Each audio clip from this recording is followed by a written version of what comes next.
जय गुरु जी। संगत जी गुरु जी की डिवाइन कॉल सत्संग प्लेटफॉर्म में आप सभी गुरु परिवार का हार्दिक स्वागत है। शुक्राना गुरु जी महाराज का कि उन्होंने सेवा मुझे बख्शी कि मैं आप सभी गुरु परिवार के समीप आके गुरु जी के कल्याण महिमा अनुभव का वर्णन कर पा रही हूँ। अनंतम शुक्राना मेरे गुरु जी महाराज का। संगत जी, आज का जो सत्संग मैं आप लोगों के साथ शेयर करने जा रही हूँ वो ममता आंटी का है, जो कि हमें मेल के माध्यम से प्राप्त हुआ है। सभी गुरु परिवार से हाथ जोड़ के विनती है कि सत्संग को अंत तक सुने, ध्यान से सुने और गुरु जी की ब्लेसिंग्स प्राप्त करें। संगत जी, बीच में सत्संग को छोड़ने से कोई भी फल प्राप्त नहीं होता, इसलिए सत्संग को अंत तक सुने, ध्यान से सुने। अगर सत्संग आपको पसंद आए तो लाइक करें, सब्सक्राइब करें, ज्यादा से ज्यादा संगत में शेयर करें।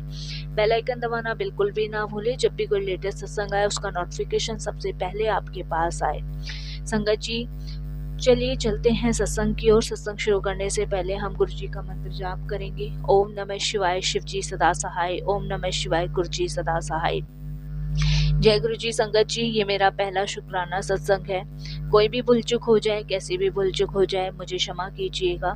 संगत जी, किन शब्दों में गुरु जी का शुक्राना करूं समझ नहीं आता। हर पल उन्होंने मेरे साथ निभाया है और हमेशा वो मेरे अंग संग रहे हैं। कोई भी मेरे से गलती हो जाए तो नादान बेटी समझ के मेरी गुरुपा माफ करना। जैसे कि संगत जी हमेशा गुरु कहते हैं कि अपनी जर्नी शुरू से स्टार्ट करो, तो आज मैं अपनी जर्नी गुरु जी की कृपा से शुरू से स्टार्ट कर रही हूँ। संगत जी, गुरु जी के साथ मेरा कनेक्शन 2022 में जुड़ा था। उस समय संगत जी मैं बहुत सारी परेशानियों में उलझी हुई थी। मेरी जॉब थी संगत जी, मैं एक फाइनेंशियल कंपनी में जॉब करती थी और वहाँ पे मुझे कोई सैलरी पैकेज वो लोग अच्छा नहीं दे रहे थे और कंपनी का काम भी अच्छा नहीं चल रहा था और ऐसा दौर आ रहा था कि कंपनी जो थी एकदम से डाउन स्टेज पे जा रही थी और सभी को निकालने के नोटिस दिए जा रहे थे। और सभी को यही कंपनी में हम संगत जी 15 लोग काम करते थे और सबको यही कहा जा रहा था कि कहीं और अपनी आप जॉब के लिए अप्लाई करें, क्योंकि कंपनी बहुत ज़्यादा घाटे में जा रही है, तो कंपनी इतने जनों को नहीं रख सकती। इस चीज़ को लेके संगत जी मैं कहीं ना कहीं बहुत परेशान थी, क्योंकि एक कंपनी ने एक लिस्ट निकाली थी जिस लिस्ट में मेरा भी नाम था और उन कंपनी का कहना ये था कि जो 15 लोग काम कर सकते हैं वो अब हमें लगता है कि 5 लोग भी उस काम को बहुत अच्छे से कर सकते हैं, तो हम 10 लोगों को उनकी सैलरी के साथ निकाल रहे हैं। तो इस तरीके से कंपनी की जो लिस्ट में मेरा भी नाम था, इन सब चीज़ों को लेके मैं थोड़ा सा परेशान थी। और ऊपर से संगत जी सबसे बड़ी बात ये थी कि पूरे घर की जिम्मेदारी, पूरे घर का खर्चा मेरा ही था, क्योंकि पापा थे नहीं। हम 2 बहनें थी, छोटी बहन पढ़ने वाली थी और सारी जिम्मेदारी संगत जी मेरे ऊपर थी। अब इस कंडीशन में समझ नहीं आ रहा था कि क्या करूं, कहाँ इतनी जल्दी नई जॉब मिलेगी, कैसे करूंगी, क्योंकि आप भी जानते संगत जी कि इतनी आसानी से कोई नई जॉब देता भी नहीं है और मिलती भी नहीं है। बहुत जगह अप्लाई किया, बहुत जगह ट्राई भी किया, कहीं कोई सोल्यूशन नहीं मिला। वो कहते हैं ना संगत जी, जब किस्मत पे जब ताले पड़ते हैं तो चारों तरफ से ही पड़ते हैं, और ऐसा ही मेरे साथ हुआ। जब मेरी किस्मत के ताले बंद हुए तो वो चारों तरफ से ही हुए। उधर संगत जी मम्मी की भी तबीयत ठीक नहीं रहती थी और उधर बहन भी अभी 10th की एग्जाम दे रही थी, तो सारी जिम्मेदारी मेरे पे ही थी। समझ से बाहर था क्या करूं क्या नहीं करूं। जब संगत जी कंपनी ने नोटिस जारी किया था, उस समय मैंने उनसे काफ़ी रिक्वेस्ट करी थी कि सर मेरे साथ ये प्रॉब्लम है, आप मुझे कंपनी से ना निकालें। मैंने काफ़ी रिक्वेस्ट करी थी, लेकिन जो कंपनी के ऑनर थे वो बिल्कुल नहीं माने। और संगत जी उन्होंने कहा कि जो काम आप कर रहे हो वो काम हमारे यहाँ के स्टाफ में एक जना अच्छे से कर सकता है, तो हमें 2-2 जने रखने की ज़रूरत नहीं पड़ रही है। तो इसलिए मजबूरन हमें निकालना पड़ रहा है, क्योंकि आप भी जानते हैं कि हमारी कंपनी बहुत घाटे में चल रही है। जब हमारी कंपनी को बहुत प्रॉफिट हो रहा था तब हमने एक काम के लिए 4-4 जने रखे हुए थे, तो अभी हम नहीं कर पाएंगे। मेरे पास संगत जी फिर कोई रिप्लाई नहीं बना और जब मुझे लगा कि भाई उनकी भी मजबूरी है तो फिर रिज़ाइन देना पड़ा। रिज़ाइन देने के बाद संगत जी मैंने हर जगह जॉब के लिए अप्लाई किया, हर जगह ट्राई किया, कहीं भी जॉब इतने आराम से मेरी लगी नहीं और मैं इन सब चीज़ों के लेके बहुत परेशान थी। मम्मी को मैंने बताया नहीं था, बस यही बता रखा था कि मेरी तबीयत ठीक नहीं है इसलिए मैं ऑफिस नहीं जा रही, क्योंकि मम्मी की भी तबीयत खराब थी।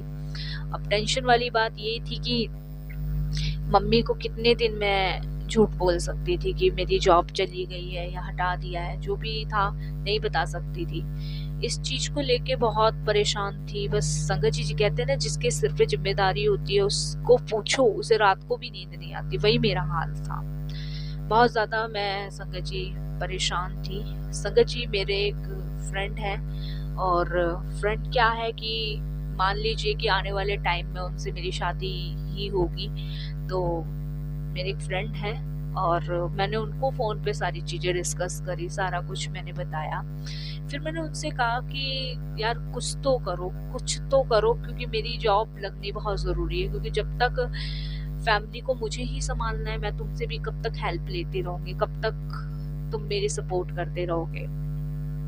तब उन्होंने मुझे फ़ोन पे गुरुजी के बारे में बताया था। उन्होंने कहा था कि मेरा एक फ्रेंड है और ऐसे वो बता रहा था कि गुरुजी का यहाँ बड़े मंदिर है महरौली के आसपास, और वहाँ पे गुरुजी के दरबार जो भी जाओ ना, वहाँ सारी इच्छाएं पूरी होती है। तो मैंने कहा मतलब गुरुजी सारा भविष्य देख के बता देते हैं। तो वो कहते हैं कि मैं ज्यादा तो नहीं जानता गुरुजी के बारे में, मैंने सिर्फ उससे सुना है जब उसको कोई प्रॉब्लम थी तब गुरुजी ने ही उसको उस परेशानी से निकाला था। तुम मुझे कल 11 बजे के आसपास कॉल करना, मैं उसको कॉल करके पूछ के फिर तुम्हें बताता हूँ। संगत जी मैं बस भगवान से पूरी रात प्रार्थना करती रही कि हे भोले बाबा, हे साईनाथ, जैसे भी करो, जो भी करो, बस मेरी ये सारी परेशानी सॉल्व करवा दो, कहीं अच्छी सी नौकरी लगवा दो। फिर संगत जी अगले दिन मैंने 11 साढ़े 11 बजे अमित को फोन किया, जो मेरा फ्रेंड है उसका नाम अमित है। और संगत जी मैंने उसको फोन किया, तब उन्होंने मुझे कहा कि तुम एक काम करो, अगर तुम फ्री हो तो हम बाहर मिल सकते हैं। मैंने अपने फ्रेंड को भी वहां बुलाया है और वही तुम्हें अच्छे से गुरुजी के बारे में समझा पाएगा, क्योंकि मैं नहीं गुरुजी के बारे में तुम्हें इतना समझा पाऊंगा, क्योंकि मैं विश्वास थोड़ा कम करता हूँ इन चीजों पे। फिर संगत जी मैं बाहर गई और एक कॉफी शॉप था। कॉफी शॉप क्या था, मतलब एक छोटा सा, ये मान लीजिए जहाँ पे कॉफी वगैरह ये सब मिल रही थी, तो वो कॉफी शॉप भी मान लीजिए हमारी भाषा में। तो वहाँ पे संगत जी मैं गई तो मेरा फ्रेंड जो था अमित वो आया और उसका फ्रेंड आया। तब उसने मुझे सारी बात बताई। जब मैंने उसको अपनी कंडीशन सारी खुल के बता दी, तब उसने मुझे कहा कि आप चिंता मत करो, सिर्फ आप एक काम करो, मैं देखो आपको, अगर आप विश्वास कर सकते हो, आप समर्पण कर सकते हो, ट्रस्ट कर सकते हो पूरा, तभी आप एक कदम आगे बढ़ाना। वरना देखो, अगर ट्रस्ट सबसे बड़ी बात है, भरोसा सबसे बड़ी बात है, अगर तुम ये नहीं कर पाओगे ना, तो फिर कोई तुम्हारे लिए कुछ भी कर लेगा ना, तुम्हें विश्वास नहीं होगा। तो मैंने उनको कहा कि नहीं, मैं ट्रस्ट करूंगी, मैं बिल्कुल ट्रस्ट करूंगी, लेकिन तुम मुझे बताओ गुरुजी के बारे में। तब संगत जी वो मुझे अपने पर्स में से गुरुजी का छोटा सा पॉकेट स्वरूप देता है और वो मुझे कहता है कि आप इनको 1 हफ्ते अपने पास रखो, और जो मंत्र मैं आपको बता रहा हूँ उसका उच्चारण आप सुबह शाम जब भी आपको समय मिले आप करना। और आप ये जो पॉकेट स्वरूप मैं अभी आपको दे रहा हूँ, अभी मेरे पास और स्वरूप है नहीं, कहता है कि मैं जिसको भी, कोई भी मेरे पास दुखी परेशान आता है, मैं सबको यही एडवाइस देता हूँ, मैं सबको एक ही रास्ता बताता हूँ, बड़े मंदिर जाओ, वहां पे आपकी सुनवाई होगी। तो मैंने कहा मुझे करना क्या होगा, क्या कोई पूजा है, कोई पाठ है, क्या करना है? तो वो मुझे बताते हैं कि देखो गुरुजी फिजिकल फॉर्म में नहीं है, तुम आज यूट्यूब पे सर्च करोगे, कहीं भी सर्च करोगे, सब कुछ तुम्हें अलग अलग तरीके से लोग बताएंगे, लेकिन जो मेरे अनुभव है, जो मैं तुम्हें बता रहा हूँ, वो विश्वास और ट्रस्ट पे सबसे बड़ी चीज है, बना हुआ है। अगर वो तुम्हारा गुरुजी के प्रति बन गया तो तुम इन सब परेशानियों से बाहर निकल जाओगे। संगत जी मैंने गुरुजी का पॉकेट स्वरूप लिया, माथे से लगाया, अपने पर्स में डाला और मैं संगत जी घर आ गई। जब मैं घर आ गई संगत जी, उसके बाद मैंने हाथ मुंह धोए, हाथ मुंह धो के मैंने गुरुजी का पॉकेट स्वरूप निकाला, एक कॉपी की किताब के बीच में मैंने वो गुरुजी का पवित्र स्वरूप रखा और संगत जी मैं सिर्फ गुरुजी का मंत्र जाप करती गई। और संगत जी मंत्र जाप मैं रोज रात को करती थी, क्योंकि दिन में संगत जी मेरी मम्मी जो थी घर में जैसे कपड़े जो होते थे वो प्रेस करती थी लोगों के, जिससे ये था थोड़ा बहुत सहारा मम्मी का लग जाता था। उसके साथ साथ संगत जी मैं जॉब के लिए भी बहुत जगह अप्लाई कर रही थी, हर जगह से निराशा मेरे हाथ लग रही थी।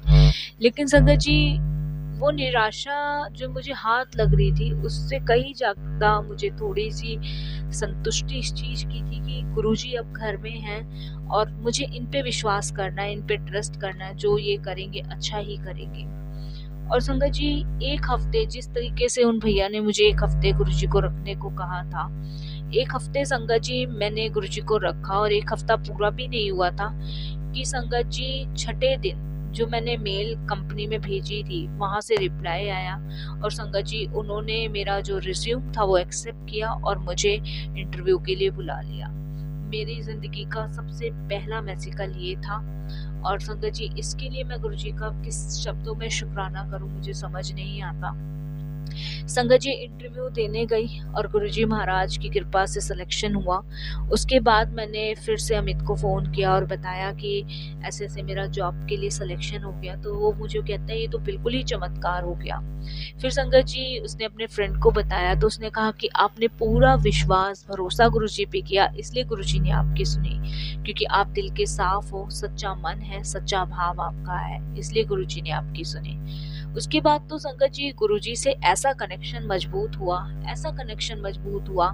फिर संगत जी मैं समझ चुकी थी कि जब आप सच्चे हृदय से परमात्मा से कुछ मांगते हो ना, तो पूरी कायनात आपको वो चीज देने पर मजबूर हो जाती है। और वही गुरुजी ने मेरे लिए किया, गुरुजी की ब्लेसिंग्स मुझे मिली। उसके बाद संगत जी गुरुजी से ऐसे कनेक्शन मेरा जुड़ता गया। धीरे धीरे मैंने गुरुजी के सत्संग सुनने शुरू किए। फिर मेरे जो फ्रेंड अमित था उसके माध्यम से मुझे गुरुजी के सत्संग भी अटेंड करने का मौका मिला। और संगत जी जिस कंपनी में, सबसे बड़ी बात थी, जिस कंपनी में मैं जॉब कर रही हूँ इस समय, नोएडा की कंपनी में जॉब कर रही हूँ, और संगत जी वहाँ भी बहुत संगत गुरुजी को मानती है। बहुत संगत ऐसी है जो गुरुजी को फॉलो करती है और उनसे मुझे बहुत प्रेरणा मिलती है, सीखने को मिलता है कि गुरुजी ने कैसे कैसे सबको ब्लेस किया है। फिर वो कहते हैं ना संगत जी, जहाँ एक छोटी सी इच्छा पूरी हो जाती है तो दूसरी इच्छा जागृत हो जाती है। तो फिर मेरे मन में एक दूसरी इच्छा जागृत हुई कि मेरी माँ जो है बिल्कुल ठीक हो जाए, क्योंकि वो काफी लंबे समय से संगत जी सांस की प्रॉब्लम जो थी उससे पीड़ित थी। और कभी ऐसा होता था संगत जी जब उनको सांस नहीं आती तो इमरजेंसी में उन्हें हॉस्पिटल भी एडमिट करना पड़ता था। तो ये कहीं ना कहीं फिर से संगत जी एक मेरे मन में चीज जागृत हुई कि ये भी गुरुजी मेरी मम्मी को भी ब्लेस कर दे। अब संगत जी मम्मी को जुड़ने वाली बात मैंने आपके साथ शेयर करने जा रही हूँ। मम्मी का एक छोटा सा सत्संग है। संगत जी जब मम्मी को गुरुजी के बारे में मैंने बताया तो मम्मी कहीं से कहीं तक गुरुजी से जुड़ने के लिए एग्री नहीं हुई। और क्योंकि वो राधा रानी को बहुत मानती थी, क्योंकि मथुरा साइड की थी, और वो जुड़ने के लिए एग्री नहीं हुई, क्योंकि उनका मानना था कि हमारी श्री जी हमारी श्री राधा रानी, इस तरीके से हमारी मम्मी का कहना ये था कि सब संसार इन्हीं में ही है मेरा। और संगत जी मैंने काफी उनसे कनेक्ट कराने की मम्मी को कोशिश करी, पर वो कहते हैं ना हम मूर्ख हैं, जब गुरुजी को अपने आप से जोड़ना होता है ना वो कैसे भी जोड़ लेते हैं। संगत जी एक दिन मैं मम्मी के लिए गुरुजी का वहां से लंगर प्रसाद लाई और मम्मी ने वो लंगर प्रसाद नहीं खाया, क्योंकि हमारे घर में प्याज लहसुन बिल्कुल भी नहीं खाया जाता, परहेज होता है। तो मम्मी ने मुझे साफ तौर पे मना कर दिया। फिर संगत जी मैंने फोर्स नहीं किया, वही पॉकेट स्वरूप मेरे पास था जो आज भी है। बस मैंने पॉकेट स्वरूप में गुरुजी को देखा और गुरुजी से बस यही विनती करी कि गुरुजी आप जैसे जोड़ना है आपको जोड़ना है, क्योंकि मुझे भी जुड़े हुए ज्यादा टाइम नहीं हुआ, लेकिन आपने मुझे इतनी सारी बड़ी परेशानियों से निकाला, तो गुरुजी जो जोड़ना भी आपको ही है, मुझे नहीं पता। उसके बाद संगत जी उसी दिन की बात है और मम्मी ने खाना खाया। खाना खाने के बाद संगत जी आप बिलीव नहीं करो, मम्मी को सांस नहीं आई है, बिल्कुल भी सांस नहीं आई है। और मम्मी की जो सांस है ऊपर की ऊपर अटकी रह गई है, वो नीचे नहीं आई है। मैं संगत जी इतनी बुरी तरीके से घबरा गई और मैंने फिर अमित को फिर से फ़ोन किया, क्योंकि अमित का घर हमारे 4 गली पीछे ही है। तो मैंने उसको कहा कि भाई ऐसे ऐसे प्रॉब्लम है। तो उनके मम्मी पापा और खुद अमित तीनों के तीनों आए और मम्मी को हॉस्पिटल ले जाने के लिए संगत जी रेडी हुए और मम्मी को हॉस्पिटल एडमिट कराया। मैं बहुत टेंशन में थी, बहुत परेशान थी। उस दिन संगत जी मैंने 3 दिन की छुट्टी भी ली थी, क्योंकि 3 दिन मैं ही मम्मी के पास थी, क्योंकि बहन उस समय स्कूल जा रही थी और उसके टेस्ट चल रहे थे। तो मैं ही 3 दिन का ऑफ लेके और मम्मी के साथ हॉस्पिटल में थी। उसके बाद संगत जी मेरे जो फ्रेंड है अमित, तो उनके पास उनके दोस्त का फ़ोन आता है और वो बताते हैं कि उनके यहाँ गुरुजी का सत्संग है। तो वो उनको भी इनवाइट करते हैं और मुझे भी इनवाइट करते हैं। तब मेरे जो फ्रेंड है उनको बताते हैं कि भाई हम तो आ नहीं सकते, ऐसे ऐसे कि मम्मी हॉस्पिटल में एडमिट है, तो हमारा आना मुश्किल होगा। तब वो हमें बताते हैं कि अगर आंटी जी बीमार हैं तो तुम इन्हें गुरुजी का जल प्रसाद क्यों नहीं पिलाते। अब जल प्रसाद उनको मैंने जैसे बताया कि मेरे फ्रेंड इन चीज़ों में नहीं मानते, बिलीव कम करते हैं। तो वो मुझे तुरंत बताते हैं कि ठीक है तुम 1 मिनट रुको, मैं इससे बात करवाता हूँ अपनी फ्रेंड से।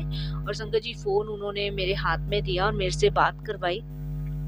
तब मैं उनके सामने अपनी परेशानी बताने लगी। तब वो कहते कि आप एक काम करो ना, आप गुरुजी का जल प्रसाद ला के पिला दो और देखना आपकी मम्मी बिल्कुल ठीक हो जाएगी। क्योंकि उस समय मम्मी को आईसीयू में रखा हुआ था संगत जी, और मम्मी की सांस जो थी ना आ नहीं रही थी, और इसके लिए उनको ऑक्सीजन मशीन भी लगी थी। और डॉक्टर भी परेशान थे कि इस कंडीशन में करे तो करे क्या, समझ नहीं आ रहा था। फिर संगत जी आईसीयू में सुबह शाम ही मिलने को दिया जाता था।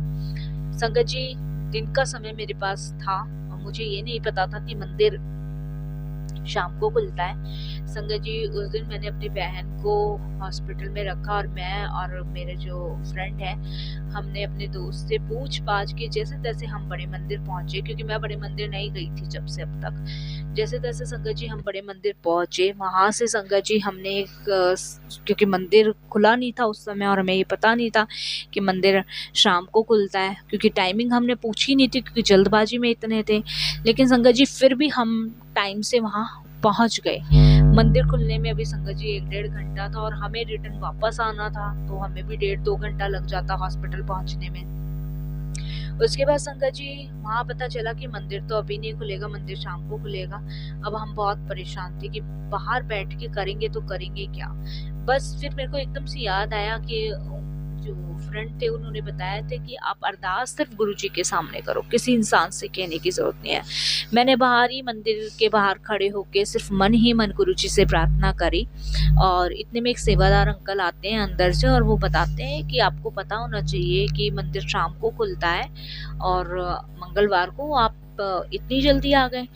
तब हम कुछ बोल नहीं पाते, हम ये कहते कि हम पहली बार आए हैं। तो वो कहते अच्छा नई संगत हो, आप पहली बार आए हो, फर्स्ट टाइम आए हो, तो कोई बात नहीं आप बैठो इंतज़ार करो। तो मैं उनको बोलती हूँ कि भैया हमारी जो मम्मी है ना वो हॉस्पिटल में एडमिट है और हमें किसी ने बताया कि यहाँ से जल प्रसाद अगर पिला दिया जाए तो वो बिल्कुल ठीक हो जाती हैं। इस तरीके से मैं बोलती हूँ। तो वो सेवादार अंकल बोलते हैं कोई बात नहीं आप परेशान मत हो। तो संगत जी वो अंदर से गुरुजी के पास से जल प्रसाद की 2 बोतल लेकर आते हैं और संगत जी वो जल प्रसाद हमें देते हैं। और संगत जी उसके बाद हम बड़ा शुक्राना वहाँ गुरुजी का करते हैं। अभी हम अंदर भी नहीं गए थे, हमने देखा भी नहीं था गुरुजी का दरबार, हम सिर्फ बाहर ही खड़े थे। और संगत जी जैसे एंटर करते हैं ना, तो एंटर के हम बाहर ही खड़े थे। 2 बोतल वो सेवादार अंकल हमें देते हैं और उसके बाद संगत जी हम हॉस्पिटल जाते हैं। 7 बजे के आसपास डॉक्टर्स हमें मिलने के लिए कहते हैं। और जब मैं आईसीयू में संगत जी कुछ भी ले जाना मना है, मैं अपनी चुन्नी में बोतल को छिपाती हूँ, ले जाती हूँ और मम्मी को कहती हूँ कि आ करो एक ढक्कन पानी डालना है। तो मेरी मम्मी बहुत हपक के बोलती है कि क्यों किसका, कहाँ से, ऐसे करके बोलती है। तो मैं मम्मी को बताती हूँ गुरु जी का प्रसाद है, आप पियो तो सही। संगत जी बड़ी मुश्किल से मैं मम्मी के गले में एक ढक्कन जल प्रसाद डालती हूँ, और उसके बाद संगत जी जब जल प्रसाद मैं डालती हूँ, उसके बाद संगत जी वो चैन से आधे घंटे बाद सो जाती हैं। और डॉक्टर जो है संगत जी, सबसे बड़ा मैजिकल दूसरा ये हुआ कि जल प्रसाद के आधे घंटे के बाद संगत जी इमरजेंसी में फिर डॉक्टर गए, और डॉक्टरों ने जब देखा कि उनकी सांस बिल्कुल ठीक, ECG जो था बिल्कुल ठीक आ रहा था, उसके बाद संगत जी उन्होंने ऑक्सीजन मास्क मम्मी के ऊपर से हटा दिया। ये डॉक्टर देख के अचंभित हो गए, और बाहर आके उन्होंने कहा कि अब तुम्हारी मदर को सांस बिल्कुल ठीक आ रही है, उनका ECG बिल्कुल ठीक आ रहा है, कल हम इनको वार्ड में शिफ्ट कर देंगे, कुछ टेस्ट है वो करवाएंगे। उसके बाद संगत जी मम्मी को अगले दिन वार्ड में शिफ्ट किया। मैंने शुक्राना किया गुरुजी का। तो गुरुजी की कृपा से मेरी मम्मी को नई ज़िंदगी ब्लेस हुई, और अब मेरी मम्मी को समझ आ गया है कि वो शायद गुरुजी के जल प्रसाद की कृपा से हुआ, लेकिन राधा रानी के रूप में ही मेरी मम्मी जो है गुरुजी को मानती हैं और पूजती हैं। इस तरीके से मम्मी का कनेक्शन गुरुजी से स्ट्रॉन्ग हुआ, और इस तरीके से गुरुजी का कनेक्शन मम्मी से जुड़ा। ये गुरुजी की असीम कृपा है, और गुरुजी की कृपा से मम्मी को ब्लेसिंग्स मिली। जय गुरुजी। ये किसकी कृपा थी? सिर्फ गुरुजी महाराज की कृपा थी, जिसके लिए मैं गुरुजी का अनंतम अनंतम शुक्राना करती हूँ। और बस यही गुरुजी से अरदास करती हूँ कि गुरुजी आपने जैसे हमें कनेक्ट किया, जैसे आपने अपनी कृपा दृष्टि ब्लेसिंग्स हमें दी, और संगत जी बहुत गुरुजी ने हमारे लिए किया, बहुत ब्लेसिंग्स गुरुजी ने मेरे को, मेरे परिवार को दी। बहुत बहुत शुक्राना मैं गुरुजी का करती हूँ। ये तो बहुत छोटा सा सत्संग है संगत जी, सत्संग तो बहुत सारे हैं जब से गुरुजी से जुड़े हैं। बाकी जो भी आज गुरुजी ने इस सत्संग के माध्यम से मुझे से लिखवाना था, मैंने लिखा, और बस मैं गुरुजी से यही कहूँगी कि अनंतम अनंतम शुक्राना आपका। जय गुरुजी, शुक्राना गुरुजी महाराज।